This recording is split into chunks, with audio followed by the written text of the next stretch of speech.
Bonjour à vous, c'est Yann. Aujourd'hui, dans la vidéo du jour, on va déguster ensemble un verre de vin. Alors, le principe, quand on déguste ensemble sur cette chaîne, ça va être de revoir en fait un peu la démarche de dégustation, un peu les automatismes qu'on a quand on déguste un verre de vin. Et puis, bien sûr, ça va être l'occasion de parler, au moins dans ces grandes lignes, du domaine viticole qu'on déguste, et puis de l'appellation. Donc là, en l'occurrence, ce sera une IGP comme indication géographique protégée. Donc aujourd'hui, mon outil de travail, c'est pas une feuille de papier, c'est le verre de vin. Et puis ce que l'on va déguster ensemble, ça va être une bouteille du domaine d'Émile et Rose, que vous voyez ici, la cuvée La Vigne de mon père. Donc quand vous voyez l'étiquette comme ça, alors vous connaissez peut-être le domaine, hein, si vous ne connaissez pas le domaine, vous n'avez pas tout de suite des indications quant à sa provenance, quant à son cépage. Donc on a un peu plus d'informations sur la contre-étiquette, donc on va la regarder ensemble. Hein. Alors je ne sais pas si c'est très lisible à la caméra, mais sinon je vais vous le dire. Donc l'indication qu'on voit ici, c'est donc l'indication qui fait mention de la zone géographique. Hein. Chaque fois que vous dégustez un vin, vous pouvez voir donc la mention de la zone géographique, qu'il s'agisse d'une appellation ou d'un vin de pays. Donc là, on est sur une IGP. Donc IGP, c'est indication géographique protégée. C'est anciennement on disait ça les vins de pays. Et donc ce qu'on a ici, hein, je vous montre, c'est Coteaux de Béziers.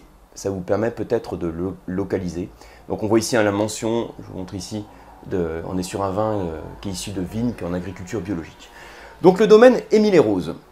Alors domaine Émile et Rose, c'est pas le nom des vignerons qui ont vinifié ce vin, puisque les vignerons c'est Anne-Laure et Marc Royot, qui ont repris le domaine récemment, il y a deux ans à peu près, je crois, 2-3 ans, et qui font des cuvées originales que j'ai voulu vous faire découvrir ici, des vins qui sont généralement bien faits. Alors, on est au sein de la vaste région hein, du Languedoc-Roussillon, donc c'est la plus vaste région de France en termes de surface de vignes plantées. Donc là, on est sur la zone du Languedoc. Et vous savez qu'au sein du Languedoc, vous avez différentes appellations. Et parmi ces appellations, donc il y en a une qui s'appelle Languedoc, ce qu'on appelait anciennement les coteaux du Languedoc. Et comme c'est une vaste appellation hein, qui fait plus de 8000 hectares quand même, l'appellation Languedoc, elle est divisée en différentes zones. C'est-à-dire que quand vous voyez une étiquette de vin du Languedoc, donc là on est sur l'IGP, hein, mais quand vous avez l'appellation Languedoc, il n'est pas rare de voir une mention d'une dénomination géographique si c'est rattaché à une dénomination géographique.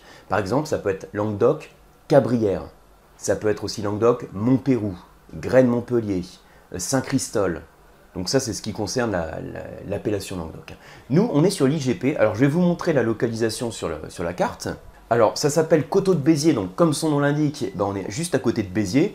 Donc, c'est approximativement entre Montpellier et... Oula, je fais tomber mon verre. Entre Montpellier et Narbonne, à peu près. Hein. Et puis, alors, je ne sais pas si vous voyez bien.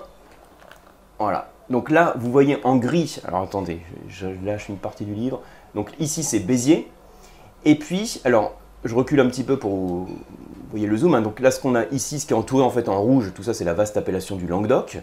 Et puis là, donc on est au nord de Béziers. Et au nord de Béziers, je le rapproche. Là encore, je ne sais pas si c'est très lisible, donc je vais vous dire. On a une petite commune en fait au nord de Béziers qui s'appelle Cornélan. Donc c'est là où se trouve le domaine Émile et Rose.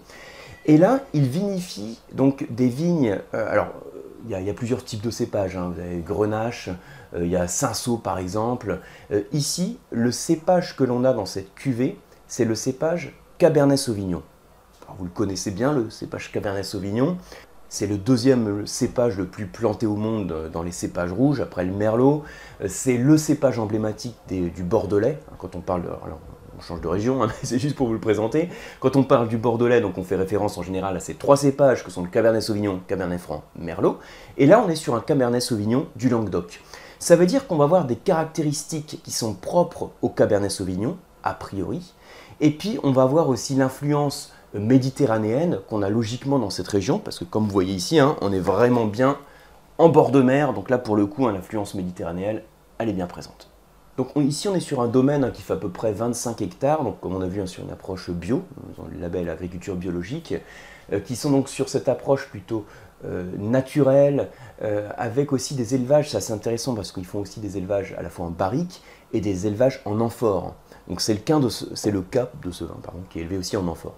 Alors, on va le déguster rapidement ensemble, enfin rapidement, on va faire la fiche ensemble. Hein. Alors, le format de fiche de dégustation que j'utilise, c'est celui-là.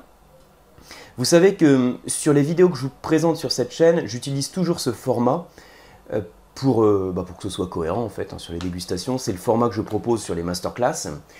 Et alors l'intérêt qu'il y a, c'est que c'est assez détaillé, hein, ça permet d'avoir quelque chose d'assez carré dans la dégustation.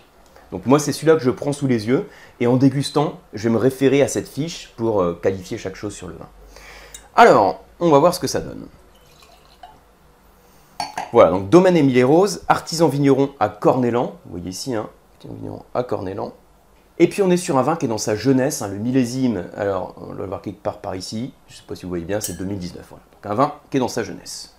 Alors je ne vais pas mettre la bouteille devant la caméra, ça va pas le faire, on va la mettre ici. Alors on reprend nos 3 étapes de la dégustation, comme toujours quand on déguste 3 étapes, on observe, on sent, on goûte. Alors pour la phase, pour observer la robe, hein, je penche le verre de vin comme ça devant moi sur une surface blanche, je le regarde du dessus, je vous le montre à la caméra, je ne sais pas si c'est bien visible pour vous. Bon, c'est pas aussi visible que pour moi, bien sûr. Mais en gros, est-ce que vous arrivez à distinguer comme ça la nuance de couleur? J'insiste, hein. La nuance de couleur, vous voyez qu'elle tire un peu sur le violacé. Ce qui est logique, on est sur un 2019, on est sur un vin qui est dans sa jeunesse. Un vin rouge qui est dans sa jeunesse présente des nuances violacées. Quand il vieillit, la robe s'oxyde et ensuite il part sur des nuances plus rubis, grenat, voire tuilé. Donc je reprends la petite fiche.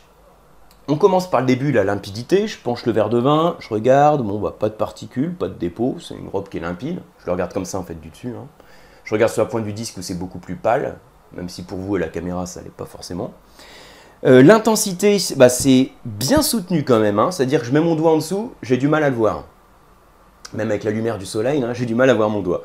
Donc ça veut dire que c'est une robe qui est soutenue, ce qui est logique aussi, enfin ce qui est logique. On est sur un Cabernet Sauvignon. Vous savez que le Cabernet Sauvignon, c'est un bon potentiel en termes de polyphénol, donc ça donne pas mal de couleurs, pas mal de tanins aussi a priori. Donc c'est soutenu et il y a des reflets violacés. Donc on s'attend aussi à avoir un vin dans sa jeunesse. Au nez. Donc ensuite, par rapport aux larmes, j'en ai pas parlé, hein, ça reste relativement fluide. Au nez, pas de défaut, on a un nez qui est aromatique, un vin qui demande à respirer. Donc il demande à respirer, c'est-à-dire que quand je l'oxygène, les arômes se libèrent. Donc un petit coup de carafe, ça lui fera du bien. Petit coup de carafe, c'est-à-dire que je le mets dans la carafe, hein, je précise au cas où. On l'oxygène et on constate que justement, quand on prend son temps, quand on oxygène bien le vin, il s'ouvre et tout de suite, on commence à avoir cette fraîcheur du fruit, mais fraîcheur du fruit mûr. On est sur un fruit noir, la mûre justement. La mûre, très mûre. Hein, on est sur la mûre très mûre, un peu confiturée. Ce côté cassis, framboise, griotte, enfin cerise noire même, hein. Cassis, framboise, cerise noire, c'est très fruité. Quelques notes végétales, alors sans qu'on soit non plus sur le poivron vert, hein, qui est ce marqueur que l'on a sur certains Cabernet Sauvignon, là c'est pas le cas, mais on a aussi quelques notes végétales qui vont plus évoquer les herbes de Provence, ce côté. C'est un nez qui est agréable, hein, qui est bien fait, vraiment sur cette dominante fruitée, et puis quelques notes épicées, mais j'insiste surtout, hein, sur ce côté... Voilà, plus le fruit, quelques notes de torréfaction, de tabac également, de boîte à cigares. Alors, en bouche, donc je continue la fiche, hein, en bouche, donc on va qualifier tout ce qui est écrit là, donc le sucre, l'acidité, les tanins, tout ça.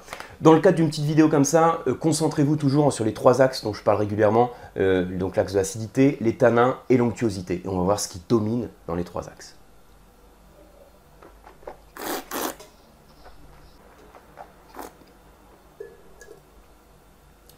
Et toujours, il faut se retenir de parler tout de suite quand on vient déguster le vin. Moi, je parle tout de suite pour pas faire des grands blancs sur la vidéo.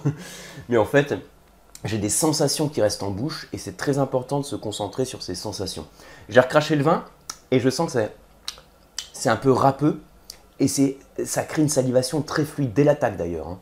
Ce qui peut vous surprendre peut-être sur ce vin, c'est d'abord sa fraîcheur, une belle structure tannique. Alors quand je dis fraîcheur, alors, ce qui peut vous surprendre, je doute que vous le dégustiez en même temps que moi, le même vin, mais voilà, je vous dis un peu les sensations que j'ai.